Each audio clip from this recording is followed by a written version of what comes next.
Hello बच्चों, chemistry का paper हो चुका है सीबीएसई बोर्ड का। और पेपर आपका कैसा आया था? आसान आया था कि टफ आया था? बच्चों देखते हैं और हम लोग साथ में एमसीक्यू भी सॉल्व करते हैं और चेक करते हैं कि जो पेपर का लेवल है हाई है कि अप है। जैसे कि देखा गया था पिछले फिजिक्स में कि फिजिक्स का पेपर बोला गया कि इतना टफ था कि लोगों का एकदम हालत ख़राब हो गया था बच्चों का। तो क्या केमिस्ट्री भी ऐसे आया था? आई होप कि ये बेहतर ही रहा होगा, लेकिन हम लोग चेक करते हैं। यहाँ देखते हैं कि पेपर का क्या हाल था। चलिए चेक करते हैं, पेपर के बारे में देखते हैं यहाँ पे। तो यहाँ पे आपके सामने ये पेपर का सबसे पहले क्या लिखा होता है, टाइम टेबल जो होता है 15 मिनट पढ़ने को। इसको तो आप पढ़े होंगे आई होप। यहाँ पर कुछ लिखे हैं 4-5 बात, ये भी पढ़े ही होंगे। सेक्शन ए में आते हैं। सेक्शन ए में ये एमसीक्यू टाइप क्वेश्चन होते हैं जिसमें 4 ऑप्शन और यहाँ पे ये क्वेश्चन एक दिया होता है। पहला क्वेश्चन क्या था बच्चों? यहाँ पे कि लिखा है यहाँ पे the charge required for the reduction 1 mole of MnO4 minus and MnO2। क्या दिया यहाँ पे बच्चों? MnO4 माइनस और यहाँ पे अगला एक दिया है MnO2 और यहाँ पे आपको बताना था 4 रिक्वायर्ड फॉर द रिडक्शन। तो इसका जो ऑप्शन था 1F 3F 5F and 6F, तो इसमें से जो सही था वो था ऑप्शन नंबर सी। तो अगर आपने ऑप्शन नंबर सी पे टिक किया होगा तो ये आपका सही होगा। ठीक है बच्चों, तो अगर इतना आपने चेक किया होगा यानी कि 5F, तो ये आपका एक नंबर मिल गया। नेक्स्ट क्वेश्चन क्या था आपके सामने कि which among the following is a false statement. कौन सा स्टेटमेंट इन चारों ऑप्शन में गलत है? तो पहला ऑप्शन क्या था? ए, जिसमें लिखा था कि rate of zero order reaction is independent of initial concentration of reactant. तो ये पहला स्टेटमेंट था। नेक्स्ट क्या था? Half life of a zero order reaction is a inversely proportional to the rate constant. यानी जब आप हाफ लाइफ वाला पढ़ते हैं, जो जिसको आप टी हाफ बोलते हैं, T1/2, तो ये एक स्टेटमेंट लिखा था। एक लास्ट में यहाँ पे देखो सी ऑप्शन लिखा था कि मोलिकुलरिटी ऑफ अ रिएक्शन में भी जीरो एंड यहाँ पे for a first order reaction T half this 0.693 पर के। तो क्या इस पूरे स्टेटमेंट में कौन सा रॉन्ग था आपने टिक किया था, कौन सा सही था? तो रॉन्ग ऑप्शन में देखो यहाँ पे ए ऑप्शन में लिखा rate of zero order reaction is independent हो सकता है, ये सही है। Half life of zero order reaction is inversely proportional to the rate constant, ये भी बिल्कुल सही है। अगर आप लोगों ने कॉन्सेप्ट अच्छे से क्लियर किया होगा केमिस्ट्री का तो आपको ये आंसर जरूर आता होगा। नेक्स्ट क्या लिखा था कि मोलिकुलरिटी ऑफ अ रिएक्शन में भी जीरो, तो जीरो नहीं हो पाएगा, मतलब जीरो नहीं होता है। तो यहाँ पे जो आपका ऑप्शन नंबर सी था यही सही था। तो अगर आपने इसमें भी ऑप्शन नंबर सी देखो लगातार, यानी पहले में भी सी और दूसरे में भी सी, तो ये आपको फंसा दिया था इस बार सीबीएसई बोर्ड दोबारा।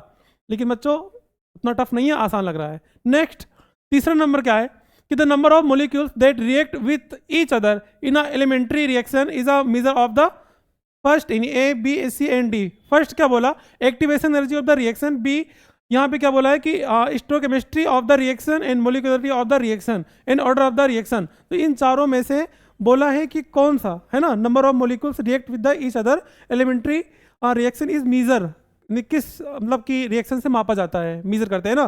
तो एक्टिवेशन एनर्जी आएगा या ये एक्स्ट्रोकेमिस्ट्री आएगा या मोलिकुलरिटी आएगा। तो देखो नंबर ऑफ मोलिक्यूल्स जो होता है नॉर्मली ये आपका आता है मोलिकुलरिटी ऑफ द रिएक्शन में, इसी में ही आता है। तो इसमें भी आपका ऑप्शन नंबर क्या था? सी। ठीक है बच्चों, नेक्स्ट आपका ऑप्शन नंबर यहाँ पे क्वेश्चन नंबर 4 और यहाँ पे 4 ऑप्शन दिए हैं, कॉपर, जिंक एंड ये क्रोमियम और जिस अगला क्या है मैग्नीज Mn। तो यहाँ पे क्या है कि the element of having AR ना AR argon 3D10 for S1, ये आपका क्या दिया है? इलेक्ट्रॉनिक कॉन्फ़िगरेशन ये दिया है ना। तो यहाँ पे अगला क्या लिखा है? इलेक्ट्रॉनिक कॉन्फ़िगरेशन, इतना दिया है। आपको बताना है किसका है ये, यानी आपको ऑप्शन बताना था किसका है ये। तो बताओ जरा कि कॉपर का है, जिंक का है या ये क्या क्रोमियम का है या मैग्नीज का है। तो जरा ध्यान से देखना, यहाँ पे आर्गन तो आपका पूरा का पूरा जो इसमें इलेक्ट्रॉन होते हैं, जब इलेक्ट्रॉन को फिल करते हैं तो 18 कुल 18 ये हो गया। और देखो डी के पास 10, तो 18 10 कितना हो जाएगा? 28। और एस के पास देखो एक इलेक्ट्रॉन 29, तो 29 कॉपर होता है। तो यहाँ पे आपका ऑप्शन नंबर कौन सा सही था? ए सही था। ठीक है बच्चों, तो अगर आपने ऑप्शन नंबर ए को टिक किया होगा तो ये आपका सही होगा।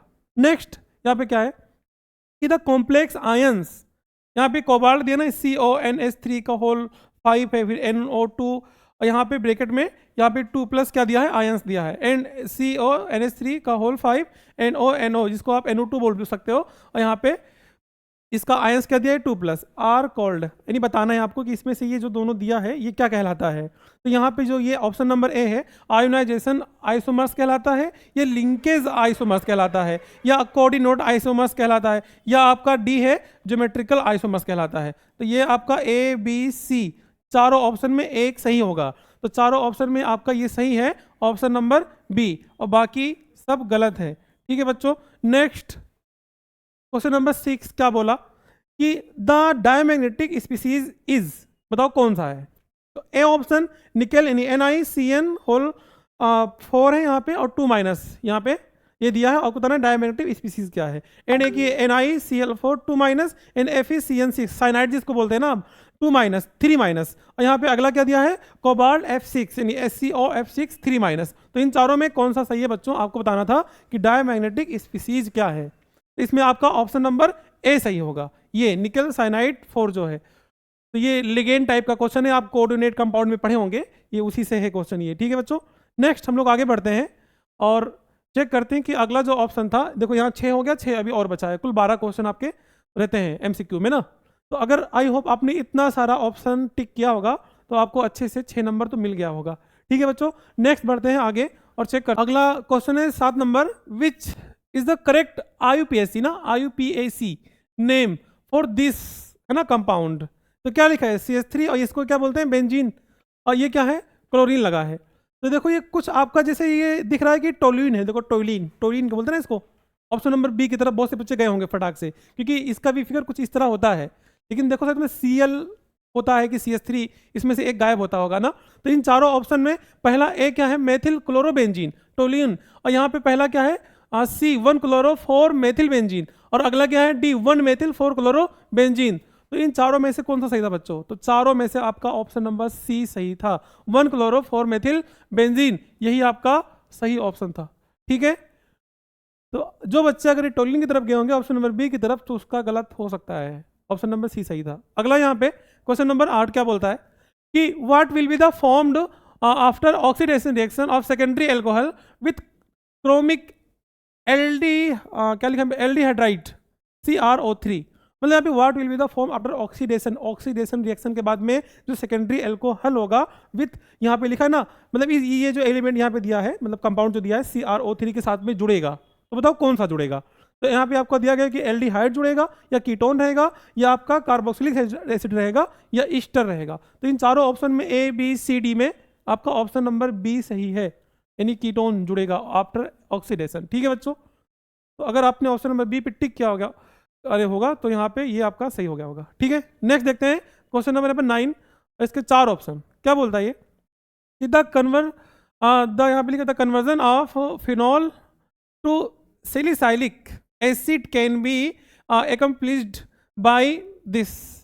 अब ये जानते हो ना आप, एक मेथड होता है अलग अलग रिएक्शन का, यहाँ पे लिखा पहले क्या देखो राइमर टाइमन रिएक्शन है ना, अगला क्या है Friedel Crafts reaction, Kolbe reaction, and यहाँ पे कपलिंग रिएक्शन। तो आपको बताना है कि जो कन्वर्जन ऑफ फिनॉल होता है टू सैलिसाइलिक एसिड वो कैन बी एकम्प्लिश्ड, यानी किस मेथड में आता है ये चीज़। यानी इतने सारे रिएक्शन आप केमिस्ट्री में अपने पढ़े होंगे, तो आपने जरूर इसके बारे में सुना तो जरूर होगा। तो इसमें ये कुछ नए दिख रहे हैं, कॉल्बे आपके लिए तो नए नहीं होंगे ना, पुराने होंगे, आप लोगों ने पढ़ा होगा, लेकिन इस क्वेश्चन में आपको नया कुछ दिखा होगा यहाँ पे। तो ये कॉल्बे रिएक्शन है, तो कॉल्बे रिएक्शन आपका सही है, ऑप्शन नंबर सी। ठीक है बच्चों, ऑप्शन नंबर 10 क्या बोलता है, क्वेश्चन नंबर 10 क्या बोलता है which of the following is are examples of, यहाँ पे क्या लिखा है denaturation of protein, denaturation of protein कौन सा बताओ, मतलब प्रोटीन का फॉर्म बनेगा, मतलब कौन सा एग्जाम्पल है इसे प्रोटीन का। तो यहाँ पे क्या कॉन्गुलेशन ऑफ एग वाइट, तो वाइट एग वाइट यानी एग का जो वाइट वाला पार्ट होता है इसमें प्रोटीन ज़्यादा होते हैं। ठीक है, अगला क्या कर्डिंग ऑफ मिल्क, यानी ऑप्शन नंबर बी। एंड यहाँ पे क्या है क्लोटिंग ऑफ ब्लड, और डी है बोथ ए एंड बी, तो प्रोटीन का जो हिस्सा भी है वो ए और बी, ये ए और बी दोनों है, और ए और बी ऑप्शन नंबर डी में है, तो ऑप्शन नंबर आपका डी सही है कि बोथ ए एंड बी, दोनों ऑप्शन ए और बी सही है। ठीक है, नेक्स्ट क्या बोलता है कि nucleotides are joined together by glycosidic linkage या पेप्टाइड लिंकेज, या आपका यह हाइड्रोजन बॉन्डिंग, या आपका यहाँ पे दिया है क्या लिखा है, फॉस्फोडिएस्टर लिंकेज, ठीक है। फॉस्फो, अजीब तरह नाम, मतलब नाम है कि क्या दिया है ये, केमिस्ट्री में नाम भी ऐसे ही होते हैं। अगर आप इसका प्रोनाउंसिएशन सही से कर लेंगे तो अच्छी बात है।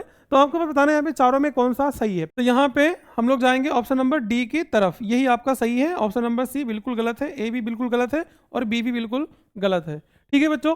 नेक्स्ट हम लोग चेक करते हैं question number 12, scurvy is a caused due to deficiency of vitamin B1, vitamin B2 and यहाँ पे एस्कॉर्बिक एसिड, और यहाँ पे एक लिखा है ग्लूटामेटिक एसिड। इन चारों में कौन सा सही है? स्कर्वी, आई थिंक ये बायोमोलिक्यूल्स चैप्टर से है, तो इसमें आपका ऑप्शन नंबर सी सही है कि जो स्कर्वी होता है वो भी एस्कॉर्बिक एसिड होता है, ठीक है, मतलब डिफिशियंसी ऑफ एस्कॉर्बिक एसिड।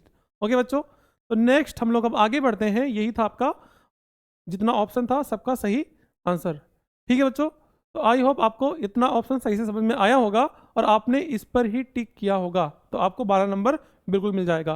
तो ये बच्चों आपका जो पेपर था केमिस्ट्री का, इस बार पेपर जो है ये भी आसान था, कोई टफ नहीं था। नहीं जिस तरह आप फिजिक्स में बोले जा रहे थे, डरे थे कि पेपर बहुत टफ आया था, बहुत टफ आया था, तो अब समझो कि जो उसका खामियाजा है क्या बोलते हैं केमिस्ट्री में, समझ लो आपको सब कुछ मिल गया इसी में। तो CBSE वाला इसमें थोड़ा रहम दिखाया अपना केमिस्ट्री में, ठीक है बच्चों। तो नेक्स्ट आगे बढ़ते हैं और हम लोग पेपर को सही से समझ लेते हैं आगे और क्या है। ये एक ट्रू फॉल्स वाला होता है जिसमें से कहा गया है कि 13 से लेकर 16 तक ये स्टेटमेंट दिए हैं और आपको बताना है कि ट्रू फॉल्स कौन सा है। तो 13, 14, 15 और ये 16, जिसमें एक दिया रहता है असेसन एंड रीजन, तो इसमें आपको ट्रू फॉल्स बताना था। आई होप इसको आप अच्छे से किए होंगे। नेक्स्ट हम लोग आगे बढ़ते हैं और पेपर को अच्छे तरीके से समझते हैं कि और क्या बोला आगे। आगे यहाँ पे सेक्शन बी में हम लोग पहुँच जाएंगे। तो सेक्शन बी जो आपका है ये थोड़ा न्यूमेरिकल टाइप है। यहाँ पे क्या बोला कि the rate constant for a zero order reaction ACP is इतना दिया है 0.0030 mole L inverse S inverse. How long will it take for the initial concentration of A to fall from 0.10 M to 0.075 M। तो ये आपका numerical type था। I hope इसको आप अच्छे से किए होंगे। और यहाँ पे आपके लिए ऑप्शन भी था, देखो और करके, तो आप चाहते तो ये कर सकते थे। 2 नंबर का ये था। यहाँ पे क्या, the decomposition of NH3 of on platinum surface is zero order reaction, what are the rates of production of N2NH2 if K equal to दिस। और तो ये भी आपका 2 न्यूमेरिकल था, दोनों में से आप एक कर सकते थे। यहाँ पे और लिखा है ना, तो ये आप आई होप अच्छे से किए होंगे। नेक्स्ट आपके सामने 18 नंबर क्वेश्चन क्या बोलता है कि डिफाइन द फॉलोइंग टर्म्स। तो pseudo first order reaction and half life period, ये भी बहुत इंपॉर्टेंट था, ये NCERT का टॉपिक है, ठीक है। NCERT का टॉपिक आपका सबका सब है, लेकिन NCERT में अगर आप सही से पढ़े होंगे ना तो ये उसके एक्सरसाइज में आता है। इसीलिए बोला जाता है कि और भी जो अलग अलग बुक्स है उससे नहीं पढ़ा करो, NCERT के तैयार कर लिया करो। बेस्ट बुक है for NCERT, JEE main and advance, उसके लिए भी बेस्ट है। एडवांस में थोड़ा लेवल उसका हाई हो जाता है, नहीं तो आपका अच्छे से NCERT कवर करता ही है केमिस्ट्री के लिए, ठीक है। और आपका नीट तो फिर केमिस्ट्री का बेस्ट है ही है, जो नीट के लिए आप तैयारी करते हैं तो उसमें भी केमिस्ट्री बेस्ट रहता है, और बोर्ड एग्जाम तो बेस्ट है ही आपका। नेक्स्ट यहाँ पे हम लोग चेक करते हैं अगला क्वेश्चन क्या है कि एग्जामिन द फॉलोइंग ऑब्जर्वेशंस। तो यहाँ पे लिखा कि transition elements generally form coloured compounds, and यहाँ पे लिखा zinc is not regarded as a transition element. तो इसके बारे में आपको लिखना था, सोचना था, समझना था, अच्छे से एक्सप्लेन करना था। तो बच्चों नेक्स्ट क्वेश्चन यहाँ पे देखते हैं हम लोग। यहाँ पे दिया है कि name the following coordination compounds according to IUPAC nomenclature. Okay, तो यहाँ पे पहला है ये कोबाल्ट NH3 और H2OClCl2, इसका नाम आपको बताना है। तो इस पूरे का नाम क्या होता है? इसका पूरे का नाम होता है टेट्रा एमाइन। ओके बच्चों, इस पूरे का नाम होता है टेट्रा एमाइन एक्वा क्लोरो। इस पूरे का नाम है टेट्रा एमाइन एक्वा क्लोरो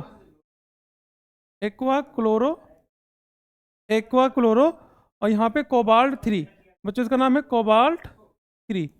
ये इस पूरे का नाम ये था। और अगला जो आपका यहाँ पे है ये CrCl2En जो इथाइलिन होता है, और ये होल्टोइस एंड Cl। तो इस पूरे का नाम यहाँ पे बच्चों लिखा है ये आपके सामने, ये इसका नाम क्या होता है? Dichloro ethylene diamine chromium 3 chloride. Okay, ये इसका नाम था। नेक्स्ट बच्चों देखते हैं आगे क्या क्वेश्चन था यहाँ पे आपके सामने कि in the following pair of the hydrogen compounds which compound undergoes SN1 reaction faster and why. इसके बारे में आपको एक्सप्लेन करना था, ठीक है बच्चों। तो नेक्स्ट आगे बढ़ते हैं, अगला क्वेश्चन समझते हैं। अगला क्या था यहाँ पे, सेक्शन सी में कि at 25 degree of the saturated vapour pressure and water this 24 mmHg find the saturated vapour pressure of 5% aqueous solution of urea and same temperature molar mass of urea. तो ये आपका था न्यूमेरिकल क्वेश्चन, ये भी I hope आप अच्छे से solve किए होंगे और ये क्वेश्चन भी आपका आसान था, ये भी आप अच्छे से सोल्व किए होंगे। नेक्स्ट क्वेश्चन आपका था यहाँ पे complete the balance of the chemical equations, ये भी आप सही से सोल्व किए होंगे। ठीक है बच्चों, तो यहाँ पे 25 एंड 26 ये आप देखो, 26 आपका थोड़ा थ्योरेटिकल क्वेश्चन है तो इसको एक्सप्लेन करना था, बाकी यहाँ से वहाँ तक ही आपका न्यूमेरिकल टाइप ही था, तो आपको ये सोल्व करना था। ठीक है बच्चों, नेक्स्ट देखते हैं आगे। आपके सामने ये अगला है कि क्वेश्चन नंबर 27 कि explain the following reactions write chemical equation involve this. तो यहाँ पे क्या था, Wolff Kishner reduction and Etard reaction and Cannizzaro reaction, ये बहुत ही इंपॉर्टेंट रिएक्शन होता है और आई होप आप इसको रट्टा मार के गए होंगे क्योंकि ये बहुत आसान होता है। ठीक है, अगला यहाँ पे ऑप्शन में भी दिया आपके लिए, लेकिन ये बहुत आसान था, इसको ही आपको करना चाहिए था और आई होप आप इसको किए होंगे अच्छे से। नेक्स्ट बच्चों यहाँ पे क्या दिया 28 डिफाइन द टर्म्स। तो यहाँ पे क्या लिखा है कि ग्लाइकोसाइडिक लिंकेज क्या होता है एंड इन्वर्ट शुगर क्या होता है, और यहाँ पे लिखा है ओलिगो सेकेराइट्स ये क्या होता है, बायोमोलिक्यूल्स का टॉपिक है ओलिगोसेकेराइट्स। ठीक है, जहाँ डायसेकेराइट्स होता नहीं है, फ्रक्टोज एंड ग्लूकोज ये सब वहीं का है, ये बायोमोलिक्यूल्स चैप्टर का। तो आई थिंक इसको भी आप अच्छे से एक्सप्लेन किए होंगे। यहाँ पे हम लोग चलते हैं आगे सेक्शन डी में, और यहाँ पे देखो बड़ा सा क्या दिया है, दिया है कुछ, आगे कुछ क्वेश्चन भी दिया होगा, आगे देखते हैं यहाँ पे क्या दिया था। A B C and D इस सब का आंसर उसी में लिखा था, वहाँ से आपको देख के लिखना था और इसमें से कुछ न्यूमेरिकल भी था। ठीक है बच्चों, तो ये भी आप अच्छे से आंसर दिए होंगे, N30 भी ऐसे ही है। तो ये क्वेश्चन आपका कुछ सेक्शन डी का है और जो नंबर कितना है यहाँ पे, अभी हमें क्वेश्चन वाइज होगा ना, ऐसे देखो सब एक एक नंबर का है तो 5-6 नंबर का रहता है, 6 नंबर का कुल, बस ये अलग अलग पार्ट में बांट दिया गया है। तो बच्चे क्वेश्चन ऐसे देता है, क्या करोगे, सोल्व तो आप अच्छे से किए होंगे आई होप। और नेक्स्ट हम लोग आगे बढ़ते हैं और देखते हैं अगला ऑप्शन यहाँ पे आपका है, देखो सी, और ये मतलब पहला और ये दूसरा आपका इसी में से था, इस 30 नंबर क्वेश्चन से, एंड ये अगला है आपका 31 एंड सेक्शन ई में आप पहुँच जाओगे। तो यहाँ पर भी आपको IUPAC नाम देना था, शायद ये ब्यूट टू इनॉल होता है, ये जो पहला आपका ये बना है ये पूरा ब्यूट टू इनॉल इसका पूरा नाम, या आप देख लीजिएगा कि इसका नाम क्या होता है।